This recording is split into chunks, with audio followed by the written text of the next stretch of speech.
Nous sommes en plein hiver et il fait un froid de canard, mais pas en Côte d'Ivoire mes amis, car là-bas le soleil est toujours au rendez-vous et les températures avoisinent les 35 degrés Celsius. Et c'est par cette météo radieuse que se jouera donc la CAN, la fameuse Coupe d'Afrique des Nations qui opposera les meilleures sélections nationales masculines du continent noir. Le compte à rebours est d'ailleurs quasiment terminé et le monde entier se prépare à assister à l'une des compétitions les plus physiques et les plus spectaculaires du football mondial. Et comme toujours, les pronostics vont bon train, chacun y allant de sa propre expertise pour déterminer le futur gagnant de la coupe. Plusieurs grandes équipes vont s'affronter durant ce tournoi, mais il semblerait bien que les favoris soient les Lions de la Teranga. La sélection nationale sénégalaise, tenante du titre, est en effet vivement pressentie pour rafler à nouveau le prestigieux titre de champion d'Afrique. Alors installez-vous bien confortablement et surtout, restez concentrés. Car dans cette vidéo, vous allez comprendre pourquoi le Sénégal va encore gagner la Coupe d'Afrique cette année. La sélection nationale du Sénégal est indubitablement l'une des équipes les plus puissantes du continent africain.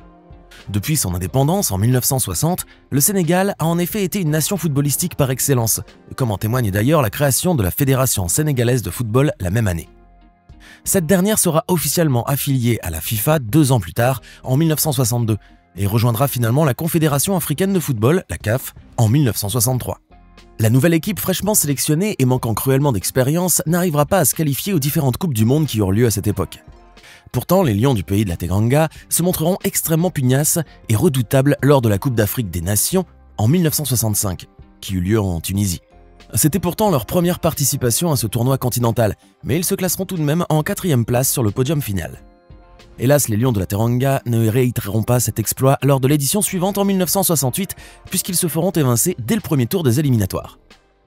La guigne les poursuivra alors inlassablement, dans la mesure où l'équipe du Sénégal ne sera plus qualifiée à aucune autre Coupe d'Afrique des Nations, et ce jusqu'à l'édition 1986, d'où elle sera d'ailleurs éliminée au premier tour.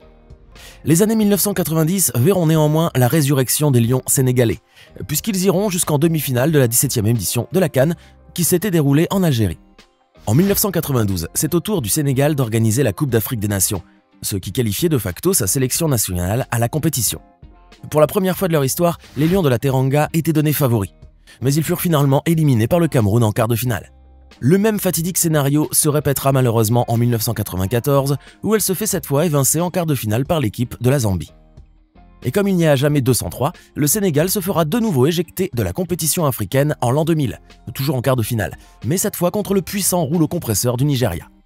Mais il faudra attendre l'année 2002 et l'arrivée de l'entraîneur français Bruno Metsu pour que le Sénégal accède enfin à la consécration, tant sur le plan continental que mondial. Cette année-là, les Lions de la Teranga seront finalistes de la CAN pour la toute première fois de leur histoire. Durant cette âpre compétition, ils auront battu l'Égypte, la Zambie, la Tunisie, la République démocratique du Congo en quart de finale et le Nigeria en demi-finale. Les Sénégalais s'inclineront finalement face au Cameroun par une séance de tir au but, après 120 minutes de jeu éprouvant qui s'était soldé par un match nul vierge. Ce fut la meilleure prestation de la sélection sénégalaise dans la Coupe d'Afrique des Nations, et ce, depuis la création de la Fédération sénégalaise de football en 1960. La joie des Sénégalais était inénarrable, et l'année 2002 allait être proclamée celle du Sénégal, surtout depuis la qualification des Lions de la Teranga au mondial. Après des éliminatoires remarquables, le Sénégal avait en effet décroché son billet pour la toute première Coupe du Monde de son histoire, en évinçant notamment le Maroc, l'Égypte et l'Algérie.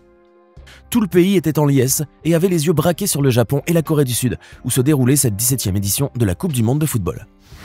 C'est là que le miracle sénégalais se produisit, devant les yeux médusés des spectateurs du monde entier qui considéraient les Lions de la Teranga comme des outsiders et rien de plus. Non seulement le Sénégal se qualifia au 8e de finale, mais il contribua également à éliminer la France, tenante du titre précédent et donnée favorite dans cette Coupe du Monde. Les Lions sénégalais continueront leur épopée footballistique en battant la Suède pour enfin accéder au quart de finale, où ils s'inclineront finalement face à une puissante équipe turque, mais non sans lui donner énormément de fil à retordre. Mais malgré cette défaite, les Lions de la Teranga sont accueillis comme des héros dans leur pays, et ils auront surtout gagné le respect et l'admiration du monde entier. Le Sénégal s'affirme ainsi résolument comme une des plus grandes nations footballistiques sur le continent africain et mondial, au même titre que l'Égypte, le Nigeria ou le Ghana. Pour la CAN 2004 en Tunisie, les Lions de la Teranga étaient déjà parmi les favoris, mais ils ne dépassèrent pas les quarts de finale, puisqu'ils seront éliminés par le pays hôte. Le rêve africain était ainsi si proche et pourtant si inaccessible que ça en devenait réellement frustrant, surtout pour des joueurs si talentueux et si déterminés. N'oubliez pas de cliquer ici pour vous abonner si vous aimez cette vidéo et d'activer la petite cloche des notifications, histoire de ne plus rater aucune de nos vidéos. Allez, on continue. Hélas, les Lions de la Teranga auront à subir la même frustration à la CAN 2006 en Égypte, puisqu'ils se feront évincer en demi-finale par le pays hôte de la compétition. Le Sénégal finira en 4e place du classement, ne parvenant ainsi même pas à récolter une place sur le podium. Et pendant les 5 éditions suivantes de la CAN, les Sénégalais ne brilleront guère sur le terrain, amorçant ainsi une décennie noire où ils ne feront que rétrograder inexorablement dans le classement de la FIFA. Ainsi, alors qu'ils étaient à la 27e place du classement mondial en 2002, en 2009, ils occupaient la 89e place et la 19e place au niveau du continent. Il faudra donc attendre jusqu'en 2017 pour assister à la renaissance des Lions de la Teranga qui retrouvent enfin le chemin de la victoire après 5 éditions successives. Lors de la CAN 2017, le Sénégal arrive ainsi jusqu'au quart de finale, mais doit finalement concéder la victoire au Cameroun, qui les bat au tir au but. Mais bien qu'ils aient été éliminés en si bon chemin, le mental des joueurs et leur détermination en avaient été boostés, et le monde allait de nouveau entendre parler des Sénégalais. Et 2 ans plus tard, en effet, les Lions de la Teranga sont de nouveau finalistes à la Coupe d'Afrique des Nations, menant une épopée épique tout au long de la compétition pour finalement s'incliner avec les honneurs face à l'Algérie. Toute la planète salua le parcours totalement passionnant et spectaculaire des Lions sénégalais, et cela s'en ressentit également dans les classements. La FIFA classa le Sénégal à la 20e place au niveau mondial et le premier au classement africain, une première depuis la création même de la Fédération sénégalaise de football. Les pronostiqueurs du monde entier surent alors qu'ils tenaient là une équipe de gagnants, dont la cote grimpait en flèche et qui était bien partie pour remporter la prochaine compétition. Emmenée par le coach Aliou Cissé, l'équipe sénégalaise est ainsi favorite pour remporter la Coupe d'Afrique des Nations 2021 au Cameroun.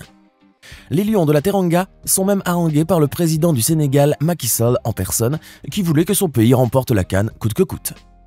Gonflés à bloc par ces encouragements et ceux de toute une nation, les joueurs sénégalais signent un parcours époustouflant, battant respectivement le Cap-Vert, la Guinée équatoriale et le Burkina Faso avant de se mesurer en finale à l'Égypte. Les Lions de la Teranga finiront par écraser les Pharaons au tir au but, remportant ainsi la toute première CAN de leur histoire. Le Sénégal accède enfin au rêve africain et le pays tout entier est en liesse. Tout le monde n'attend plus que le mondial 2022 au Qatar, persuadé que les Lions de la Teranga feront entendre leur rugissement. Ce seront néanmoins d'autres Lions, ceux de l'Atlas Pardy, qui créeront l'événement dans cette Coupe du Monde en se qualifiant aux demi-finales, une première pour une équipe africaine et arabe. Mais la sélection sénégalaise laissera tout de même une assez bonne impression durant ce mondial, en se hissant K1-KA jusqu'au 8e de finale et en faisant preuve d'une bonne dose de sang-froid et de fair-play. Et ce sont ces mêmes joueurs qui sont aujourd'hui pressentis pour remporter la CAN 2024, qui s'ouvre ce samedi 13 janvier en Côte d'Ivoire et qui promet vraiment d'être au top niveau. Depuis quelques jours, en effet, les pronostiqueurs du monde entier s'affolent, et même l'intelligence artificielle est mise à contribution. Ainsi, alors que les pronostics vont bon train, Opta, le spécialiste des statistiques dans le football, a utilisé son supercalculateur pour déterminer le potentiel vainqueur de la CAN. Et d'après les calculs de cet ordinateur high-tech, c'est bel et bien le Sénégal qui est parti grand favori dans la compétition. Statistiquement, les Lions de la Teranga ont ainsi 12,8% de chances de remporter la coupe, devant le pays hôte, la Côte d'Ivoire et le Maroc avec respectivement 12,1 et 11,1%. Ce calcul a été obtenu par une somme de quelques 10 000 simulations, incluant de nombreuses statistiques comme les buts, les expected goals ou encore le nombre de buts encaissés par les équipes. Mais aussi précis soit-il, ce calcul demeure hypothétique et pour le moins aléatoire, car comme on dit en Afrique, le ballon est juste gonflé d'air, et le score n'est vraiment effectif qu'après le coup de sifflet final. N'oublions pas que c'est ce même supercalculateur qui avait classé l'Argentine comme 9e favorite au Mondial 2022, ne lui octroyant guère que 5,1% de chance de remporter une 3e étoile à son maillot. Mais quoi qu'il en soit, le Sénégal est bel et bien le favori de cette édition, malgré le fait qu'il soit tombé dans le groupe de la mort. Les Lions de la Teranga sont en effet dans le groupe C, qui compte également le Cameroun, la Guinée et la Gambie, toutes 3 des équipes extrêmement redoutables et dangereuses. Le Sénégal devra donc forcer ce puissant barrage d'entrée de jeu, une mission qui risque d'être fichtrement ardue. Emmenés par le coach Aliou Cissé, qui a certes déjà fait ses preuves par le passé, les Lions de la Teranga devront néanmoins se mesurer à des adversaires qui ne rigolent vraiment pas. Et si le Sénégal est donné favori, il faut garder à l'esprit que cette édition de la CAN compte d'autres équipes qui peuvent résolument changer la donne. Pour ne citer que le Maroc par exemple, avec les Lions de l'Atlas gonflés à bloc depuis leur récente épopée mondiale au Qatar. Les Marocains pourraient en effet rafler le titre au Sénégal et surtout s'ils se montrent aussi rodés que lors de la Coupe du Monde. Mais il y a également l'Égypte et le Ghana, la Côte d'Ivoire et le Nigeria, sans oublier la Tunisie ou l'Algérie. Autant de sélections qui n'espèrent rien de moins que d'accrocher le trophée chez eux. Pourtant, les joueurs sénégalais sont très confiants et restent persuadés qu'ils pourront conserver leur titre de champion d'Afrique. Car même s'ils sont donnés gagnants sur le papier, ils savent pertinemment qu'ils devront suer sang et eau pour atteindre la victoire. Et puisqu'ils se sont très bien entraînés ces derniers mois, ils seront donc au plus haut de leur forme pour le démarrage du tournoi. Pour le moment, la FIFA les classe 2e en Afrique et 18e au niveau mondial, un rang que les Lions de la Teranga n'ont jamais atteint auparavant. Une chose est donc certaine, si les Sénégalais continuent sur cette pente, ils pourront peut-être se hisser au top 10 mondial, et s'ils remportent la coupe, ils pourront même figurer au podium. Nous aurons alors une sélection sénégalaise qui serait la 3e ou la 2e, voire même la première meilleure équipe au monde, ce qui serait une véritable consécration non seulement pour le Sénégal, mais également pour l'ensemble du continent africain. Les Lions de la Teranga ne seront donc plus jamais considérés comme des outsiders, mais comme de potentiels vainqueurs qui méritent tous les aspects et tous les honneurs. Et avec la Coupe du Monde 2026 qui se profile à l'horizon, on peut même espérer un renouveau du football africain au niveau mondial. Qui sait, peut-être bien que les Lions de la Teranga réitéreront l'exploit des Lions de l'Atlas et marqueront cette Coupe du Monde qui se déroulera en Amérique du Nord. Il est certes vrai que nous n'en sommes pas encore là, mais du moment que les rêves sont gratuits et nous engagent à rien, pourquoi donc s'en priver ? Il ne nous reste ainsi plus qu'à nous délecter des matchs spectaculaires qui nous attendent pour cette CAN et espérer que le Sénégal tienne sa promesse et remporte la coupe. Maintenant, dites-nous dans les commentaires ce que vous pensez des Lions de la Teranga en 2024 et si vous pensez vraiment qu'ils vont gagner de nouveau la Coupe d'Afrique des Nations. N'oubliez pas de vous abonner et de cliquer ici pour regarder une autre de nos superbes vidéos.